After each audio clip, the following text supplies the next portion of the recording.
Vadodara crime બ્રાન્ચે senior સિટીઝનને target કરતી ઠગ ગેંગનો પર્દાફાશ કર્યો। પીપળેશ્વર મંદિર પાસે વૃદ્ધ મહિલા સાથે ઠગાઈ કરનાર આરોપી ઝડપાયો। 3.19 લાખનો મુદ્દામાલ કબજે। વડોદરા શહેર ક્રાઇમ બ્રાન્ચે સિનિયર સિટીઝનને વિશ્વાસમાં લઈ સોનાના દાગીના પડાવી લેતી ગેંગના એક આરોપીને ઝડપી પાડ્યો છે।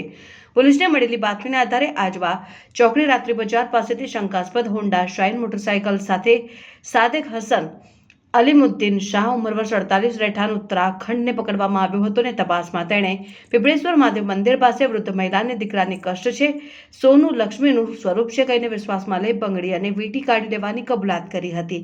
આરોપી પાસેથી 2 સોનાની બંગડી, 1 સોનાની વીંટી, 1 મોટરસાઇકલ, 1 મોબાઈલ ફોન અને રોકડા સહિતનો ₹3,19,262 રૂપિયાનો મુદ્દામાલ કબજે કરવામાં આવ્યો છે। આ અંગે રાવપુરા પોલીસ સ્ટેશનમાં ગુનો નોંધીને આગળની તપાસ હાથ ધરવામાં આવી છે અને પકડાયેલ આરોપી વિરુદ્ધ બિહારમાં પણ અગાઉ ગુનો નોંધાયેલ હોવાનું સામે આવ્યું છે અને તેનો સાગરીત ઇલિયાસ મહંમદ હકીમી હજુ વોન્ટેડ છે।